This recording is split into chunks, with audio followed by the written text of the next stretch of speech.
Ассаламу алейкум, Нурлан ака. Кандайсыз? Денсаулык жакшыбы? Жакшы. Шаарга келип, сизден интервью алганыма кубанычтамын. Мүмкүнчүлүк убакыт бергениңиз үчүн. Бүгүн сиз дайым саясий аренада өзүңүздүн оюңузду, позицияңызды дайым ачык айтып жүрөсүз. Коркпой, үркпөй. Ошол эле сиздердин кесиптешиңиз, мен карындашым, мен сыйлаган, дайым интервьюдан качпастан, коркпой үркпөй өзүнүн оюн айтып жүргөн Ороз айымдан да алып жүргөм керек болсо бир убактарда. Бүгүн сизге суроом ушундай эке. Коомчулуктагы болуп аткан саясий оюндарга сиздин ой пикириңиз кандай болуп атат? Жакшы, кандай да саясий оюндар дейбизби? Бул эми бизге чейинки деле мына аксакалдарыбыз болбосо саясатта өтө чоң тажрыйбасы бар адамдар көпчүлүк айтып атат да. Убагында эсиңде болуш керек, менимче ар кандай машинелерди, ар кандай учактарды арендага алып, жана башка алып, ал жак бул жака барып келгенден кийин да көп сөз тараган бул боюнча. Жанагы жаш бала жаш убактысында ушул жана оюнчук машинелерге тойбогондой мамиледе азыр ошонун баардыгына өзүнүн көңүлүндөгүдөй нерселерди аткарып атат депчи. Бүгүн саясатта ал автоунаалар дейбизби, техника дейбизби, алардан башка саясатты дагы элдин арасында дагы ушундай бир сөздөр жүрүп атат. Аны биз өзүбүз көрүп атабыз. Баары менен ойноп көрүп атат. Тийишип көрүп атат. Кыскасы зериккен да булар. Ар кандай нерселерди сценарийди алдын ала түзүп алышып кылып атышат да. Бул эле бийлик эмес, бунун колундагы көпчүлүк адамдар, көпчүлүк бийликтер. Ошол мен ушундай эле түшүнөм. Булар оюнга тойбогон, эми алар деле айтып атышат, мен деле айтып койрот элем да. Оюнга тойбогон бир балдар болуп да ошондой эле болуп атат да булардыкычы. Андан башка сөз айтуу булар үчүн ашыкча. Экинчи суроом аке, Ороз айымдын Кыргызстанда биздин башка проблема калып кеткенсип, бир жума ичи Ороз айым Нарматова менен Алхан Мадымаров аябай интернет железинде активдүү маселеге айланды. Ороз айымдын диплому боюнча сиздин ой пикириңиз кандай? Чындап бийлик айткандай жасалма дипломбу же чындык диплом барбы? Мындай да. Биринчиден бийлик калп айтат, жасалма деп. Себеп дегенде БШКда УКМКнын ошол жерде өкүлү, Минобразованиянын өкүлдөрү жана ошол ЖАГУ, ЖАМУ деп коебуз. Жалал Абад мамлекеттик университети. Ошонун катчысы өзү тастыктап айтып атат. Ороз айым Нарматова тапшырып, окууну ушул жерде так окуп дипломду алган деп. Аны менимче бул бийликтеги кеби же бийлик төбөлүндө отурган Садыр Жапаровго бул маалыматты беришпейт окшойт эч кимче. Же маалымат бергендер атайын кылып атабы? Же балким бурмалап берип аткандыр. Менимче түз маалымат жетпейт деп ойлойм да. Жана Кыргызда мындай го, илгертеден биз кыргыз калкыбыз жомокчу калк келебиз го. Ооздан оозго өткөндөн кийин сөзсүмө сөз кошулуп ушул барганда туура эмес маалымат жетип калгандыктан ушул жасалма дипломду мен бериптерминби же мен алдыртыпмынбы дегендей сөздөрдү эми буга чейин деле өзүнүн деңгээлиндеги адамдар айтты. Мен ал сөздү айтканга мага бир аз эрте. Мен ошолордун деңгээлине жетем, анан айтам андай сөздөрдү. Бирок президентке айтарым, как жөнөкөй жаран катары, Кыргызстан жараны катары маалыматты тактап, тастыктап, көрүп, билип, ошо билгенде дагы акырында дагы ойлонуп туруп, дагы бир сурап туруп маалымат берип жүрүңүзчү деп айтмакмын да. Уят болдуңуз өзүңүз эле. Эл уят болгон жок. Президент өзү уят болуп атат. Жана Кыргызстанды башка жак уят кылып атат. Биздин жүзүбүз уят болуп атабыз. Кыргыз эли мурда башка президенттерибиз башка жакка барып эмне деп балп этип келеткенде уялчубуз. Мындай көпчүлүгү түшүнгөн адамдар ичинден жанагы тилин тиштеп турчу да. Качан бирдемге дей коет экен деп. Бүгүн Кыргызстандын ичинде, Кыргызстанга чыкпай туруп эле Кыргызстандын ичинде балп эткендер көбөйдү да. Токтотсунчу ушулар дейм да, суранам. ошол. Адыхан Мадымаров боюнча Мен кошумча кошуп коеюн. Орозен Нарматованын диплому боюнча. Бул тастыкталган маалымат. Так, Орозен Нарматова ал окууну бүткөн. Мен ал жерде дипломун да көргөм, бирок бийлик кылганын кылып атат дагы деле бул жерде.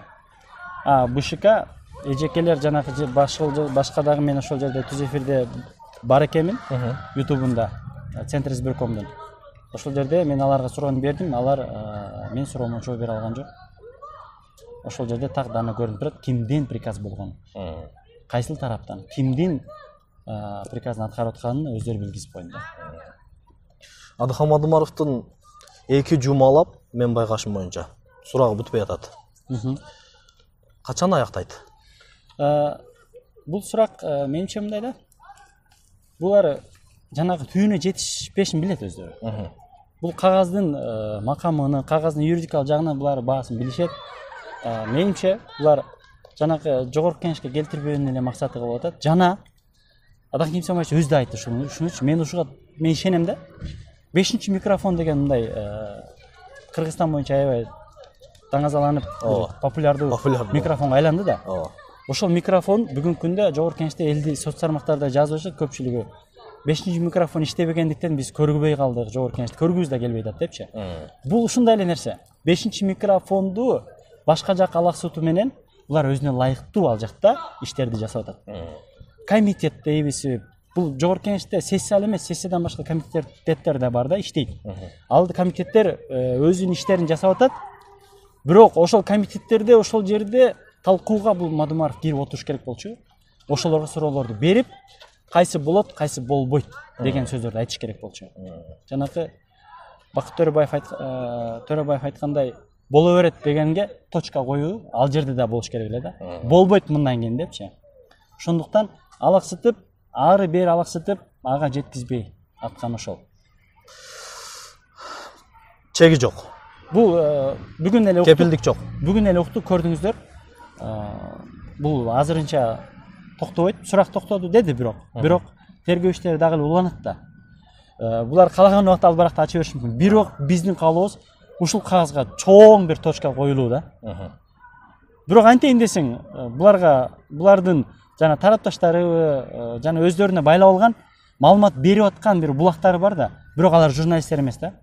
Алар биринчи ошондой багылма жанакындай бир капаста кармаган багылма адамдарына маалыматты берет дагы, ошолор аркылуу таратып туруп, андан кийин журналисттер телевидение чыгарып, бул мынтип атат, ошолордун каалоосун элдин каалоосундай болуп атат дегендей маалыматтар чыгарып, фейк маалыматты булар чоң маалыматка айландырып аткан өздөрүнүн дежур каналдары ушундай иштерди жасап атат. Ошол дежур каналдарды токтотмойнча, менимче бул бийликтегилер токтотпойт.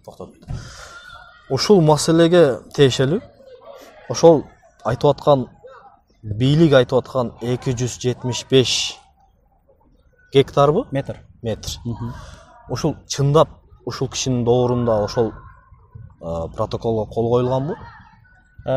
Бул анын канчалык күчү бар? Дагы деле ошол сөз.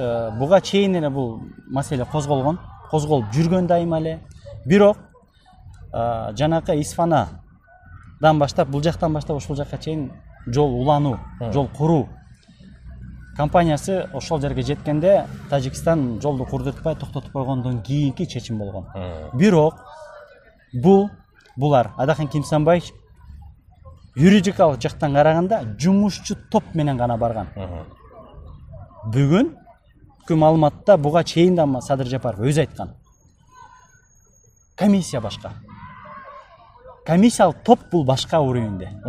Жумушчу топтун макамы башка бул. Булар комиссияны кечээ күнү Ташкентке жиберишпедиби? Ошол эле Камчыбек Ташиев өзү жетектеп ошол жакка барбадыбы? Комиссияны жетектеп. Ошондо кабыл алынган протоколдор мындан күчтүү да. Эмне үчүн ошол протоколдорду бүгүн сөз кылбайбыз? Эмне үчүн Камчыбек Ташиев берип жиберген? Мына мен билбей туруп берип жиберипмин 50 гектар, 100 гектар жер деген жерлерге берип жиберипмин деген жерлерге протоколдорду эмне үчүн көтөрбөйбүз дагы? Берилбеген жердин протоколун көтөрүп алып, башыбызга мингизип алып, ошону кыйкырып атпайбызбы? Момент келет. Маселе ошол жер күнгө келет. Ошондо протоколго Протоколдун күчү кандай экенин булар өздөрү жооп берет. Бирок буга чейин да Садыр Жапаров өзү да жооп берген. Бул протокол менен токтокпой чын нерсе эмес да. Бул деген жумуш топ биринчи иштейт, анан кийин комиссияга өткөзүп, комиссия жолу президентке алып келип, президент карайт. Бул этаптары бар да. Ошол этаптан бул биринчи этаптан токтоп калып атпайбы? Ошол маселе. Ушул мыйзамдын негизинде далилдегенге күчү жетет Адыхан Мадымаровдун. Далилдеп жеткизип койду. Бирок ошол эле жеткизгенден кийин дагы буга чейин дагы юристтерби, күчтүү легендардуу адамдарыбызбы буга чейин Исмаил Исаков бул жерде өтө сонун сөз айтты. Ал комиссиянын төрагасы болгон ошол убакта. Ошол топтун, ошол жумуш топтун төрагасы болуп, ал сонун маалымат берип айтып атат. Протокол бул ошол именно Мадымаровдун берген 275 метр боюнча деген протокол силердики такыр жарабайт депчи. Ошолордук менимче жетиштүү да. Мен эми баягы саясий маселеден бир аз алыстайбыз. Коомчулуктагы маселеге кирели. Коомчулукта элдин ыраазычылыгы көбөйүп атабы же нааразычылык күч алып атабы? Сиздин көз карашыңыз боюнча. Менин көз карашымча мындай да. Ыраазычылык буга чейин деле болгон эмес өзүчө. Буга чейин нааразы болушкан. Адыхан Мадымаров президент болуп калса дагы ыраазы болбосо керек деп коем. Мен дагы ушинтип ойлойм. Бирок мындай да. Себеби адамдар жараткан Кудайынан ыраазы болуп жашабай атат да. Ооба, туура айтасың ушул жерденчи. Мындай да. Ыраазы болдурткан бул бардыгы сага окшогон блогерлердин айыбынан болуп атат да. Бирок ал блогерлер кимдер? Алар бакмалар. Сизге окшоп, мага окшоп алар мындай өз тармагы менен бирөөнүн колтугуна келип алып акча жасагандар эмес. Алар такыр башка болуп атпайбы? Алар бакма. Алар атайын даярдалган. Же болбосо подписчигине жана башкасына баш ийип, ошол менен элге туура эмес маалымат жеткизип, аларды дагы бактырып атканы адал иш болбой атат да. Анан эл көпчүлүгү ошого ишенип, ошол маалыматты азыр айылдарда чоң бир маалымат катары сүйлөшүп калышкан да. YouTube'да, телевидениеда, Facebook'та айтып атышпайбы деп сен менен экөөбүз менен талашкандар көп да, мисалычы. Коомдо ушундай. Коом мындай да. Коом качан неме болот?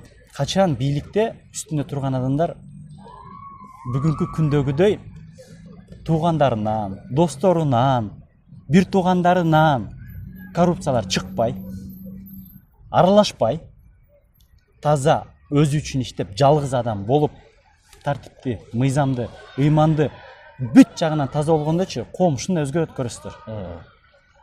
Жана жакшы сөз айттыңыз, неме депчи, Адыхан Кимсанбаевич да келсе ушундай нааразы болушу мүмкүн, бирок убактылуу, узарбайт, убактылуу. Эмнеге? Себеп дегенде бул киши ошондой жол менен иштейт.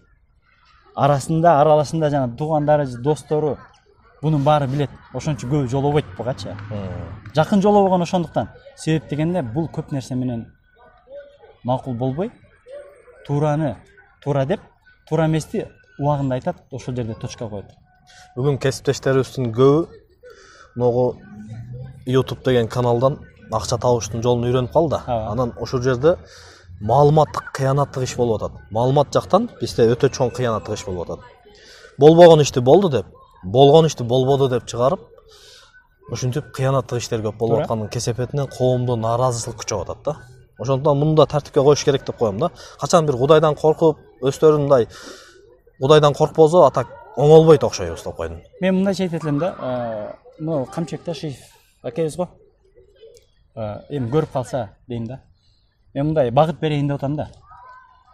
Бир тараптуу эле айыптай бербей, бир тараптуу эле сурак жүргүзө бербей, эки тараптуу жүргүзсө депчи. Убагында Адыхан Кимсанбаевич өлдү деп маалымат чыгарышкан. Көрдүңөр.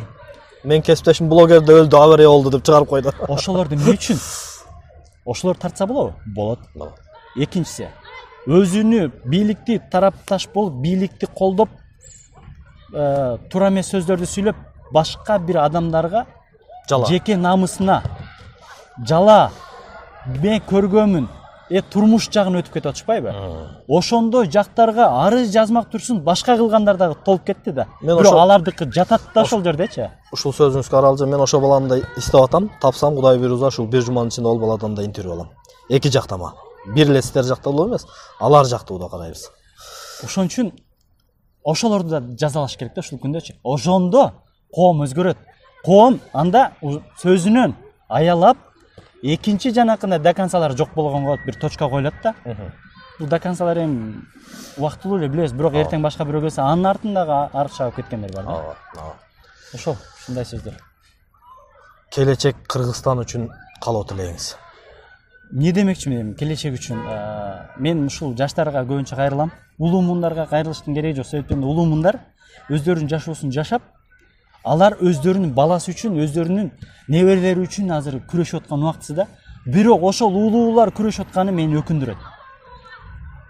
Биз жаштар күрөшпөй атабыз. Биз жаштар эмне менен алек болуп атабыз көрүп атасыңар. Биз жаштар сыртта жүрөбүз, талаалап жүрөбүз. Кайдыгербиз көпчүлүгүбүз. Биз бирдемке десек бизге акыл үйрөткөн жаштар өтө көп. Үйдүңдө отурбайсың, жашоону кылбайсың, жана башка депчи. Аларга жооптун кереги жок. Жаштар кайдыгер болбосун дейм да. Менин өтүнүчүм ушул. Жаштар кайдыгер болбой, соц тармактардан чыгып, дивандан көтөрүлүп, туруп, эшикке чыгып, болбоду дегенде көчөгө чыгып туруп, көчөнү шыпырып койчу деп сурамакмын. Коомго бирдемке келтирчи депчи. Салымын кош. Сындардын алдында, жанакында комментарий бирөөгө акыл үйрөтөрдүн алдында биринчи мамлекет үчүн бирдемке кылчы. Ана мамлекет менен эсептешчи деген сөздөрдү айтат элем да. Бийликке деле көпчүлүгү туура эмес. Биз дайыма айтабыз да, кетсин жана башка. Биз андан алыспыз. Биз ушулар иштесин, бирок мыйзамдуу түрдө. Бирок биз мамлекетке бир салымыбызды кошуп, бирдемке кылып, анан кийин өз пикирибизди айтабыз. Сен да ошондой кылчы демекмин да. Ошол башка акыл үйрөтө албайм. Мен акыл үйрөткөнгө дагы азыр көпчүлүгү айтат, сөгөт, экөөбүз эле сөгөт, аны көрүп турабыз. Алар фильтрде деңчи, комментарийде, жаман комментарийдегилер фильтрде менин каналымдачы. Мирлан аке, ушунчалык убактыңызды бөлүп бизге ушундай маек куруп бергениңиз үчүн сизге рахмат, ыраазычылык билдирем. Аллах ыраазы болсун, ишиңизге ийгилик. Дагы кандайдыр маселеде келсем, дагы бир эфирлерге чыгып турушуңузга мүмкүнчүлүк бересиз деп ишенем. Бизге ачык. Ассаламу алейкум, жакшы туруңуз. Рахмат.